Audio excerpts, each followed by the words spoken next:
ನಮಸ್ತೆ, ನನ್ನೆಲ್ಲ ಪ್ರೀತಿಯ ಕನ್ನಡಿಗರಿಗೆ ಈ ವ್ಲಾಗ್ನ ನಾನು ತುಂಬಾ ಲೇಟಾಗಿ ಅಪ್ಲೋಡ್ ಮಾಡ್ತಿದ್ದೀನಿ. ದಯವಿಟ್ಟು ಕ್ಷಮಿಸಿ. ಯಾಕೆ ಅಂತಂದ್ರೆ ಮೊನ್ನೆಲ್ಲ ಟ್ರಾವೆಲ್ ಮಾಡಿ ಸಾಕಾದಂಗ ಆಗಿತ್ತು ಬಾಡಿ ಎಲ್ಲಾನು ಕೂಡ.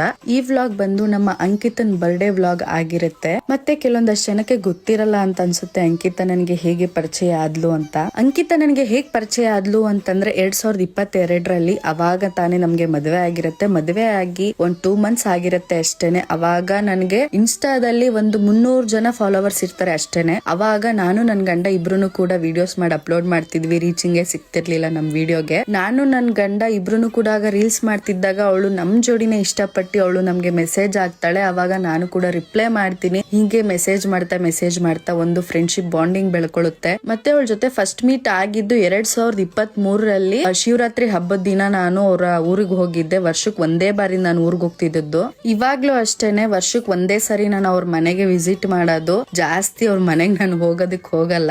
ಬೆಂಗಳೂರು ಸೈಡ್ ಅಲ್ಲಿ ಏನಾದ್ರು ಕೆಲಸ ಇದ್ರೆ ಮಾತ್ರ ಅವ್ರ ಮನೆಗೆ ಹೋಗ್ತೀನಿ, ಇಲ್ಲ ಅಂತಂದ್ರೆ ಹೋಗೋದಿಕ್ ಹೋಗಲ್ಲ ನಾನು. ಮತ್ತೆ ಇನ್ನು ಅವ್ರ ಫ್ಯಾಮಿಲಿ ವಿಚಾರಕ್ಕೆ ಬಂದ್ರೆ ಸ್ವಂತ ಮಗಳು ರೀತಿಲೇ ನನ್ನ ಎಲ್ಲಾರು ಕೂಡ ನೋಡ್ಕೊಂತಾರೆ. ಅದು ನನಗ್ ತುಂಬಾನೇ ಖುಷಿ ಅಂತ ಅನ್ಸುತ್ತೆ. ಇನ್ನೂ ಒಂದು ಹೆಚ್ಚಾಗಿ ಹೇಳ್ಬೇಕು ಅಂತಂದ್ರೆ ಅದು ನನ್ನ ತವ್ರ ಮನೆ ಅಂತಾನು ಕೂಡ ನಾನು ಹೇಳ್ಕೊಳಕ್ ಇಷ್ಟಪಡ್ತೀನಿ. ನಾನು ಅವ್ರ ಮನೆಯವ್ರ ಎಲ್ಲಾರು ಕೂಡ ನನ್ನ ಹೊರಗ್ನೋಳ್ ರೀತಿಲಿ ನೋಡಲ್ಲ. ಎಲ್ಲಾರು ಕೂಡ ನಮ್ಮ ಮನೆ ಮಗಳು ಅನ್ನೋ ರೀತಿಲೇ ನನ್ನ ನೋಡ್ಕೊಂತಾರೆ. ಹೆಣ್ಮಕ್ಳಿಗೆ ತವ್ರ ಮನೆ ಅನ್ನೋದು ಸ್ವಂತ ಅಪ್ಪ ಅಮ್ಮನ ಮನೆನೇ ಆಗ್ಬೇಕಾಗಿದ್ದಿಲ್ಲ. ನಮ್ನ ಯಾರ ಮನೇಲಿ ನಮ್ಮನೆ ಮಕ್ಕಳು ಅಂತ ಅನ್ಕೊಂತಾರೋ ಅದನ್ನು ಕೂಡ ತವ್ರ ಮನೆ ಆಗುತ್ತೆ. ನಾನ್ ಅಂಕಿತ್ ಅವ್ರ ಮನೆಗೆ ಹೋದ್ರೆ ಅಂತೂ ನನ್ ಗಂಡನ್ನೇ ನಾನ್ ಮರ್ತೋಗ್ಬಿಡ್ತೀನಿ. ಯಾಕೆ ಅಂತಂದ್ರೆ ಅಲ್ಲಿಗೆ ಹೋದ್ಮೇಲೆ ಅಲ್ಲಿದನ್ನ ನಾನು ಎಂಜಾಯ್ಮೆಂಟ್ ಮಾಡಕ್ ಇಷ್ಟಪಡ್ತೀನಿ ಅವ್ರ ಜೊತೆಗೆಲ್ಲ. ಅಂಕಿತ ಮತ್ತೆ ನಾನು ಪರಿಚಯ ಆಗಿ ಸುಮಾರು ಒಂದು 4-5 ವರ್ಷ ಆಗ್ತಿದೆ ಇಲ್ಲಿ ಗಂಟ. ಈ 4-5 ವರ್ಷ ಜರ್ನಿಲಿ ಯಾರ್ಯಾರೋ ಬಂದು ಯಾರ್ಯಾರೋ ಹೊಂಟೋದ್ರು. ಯಾರ ಕೈಲೂ ಕೂಡ ಉಳ್ಸ್ಕೊಳ್ಳೋದಕ್ ಆಗಿಲ್ಲ ಅಂತ ಸಂಬಂಧಗಳು, ಫ್ರೆಂಡ್ಶಿಪ್ ಆಗಿರ್ಬೋದು ಅಥವಾ ಅಕ್ಕ ತಮ್ಮನೋ ಅಣ್ಣ ತಂಗಿನೋ ಈ ರೀತಿ ಸಂಬಂಧ ಉಳಿಸ್ಕೊಂಡಿಲ್ಲ. ಒಂದು ಫ್ರೆಂಡ್ಶಿಪ್ ನ ಉಳಿಸ್ಕೊಳ್ಳೋದು ಕಾಲ್ ಅಥವಾ ಮೆಸೇಜ್ ಮಾಡ್ಬೇಕಾದ ಅವಶ್ಯಕತೆನೇ ಇಲ್ಲ.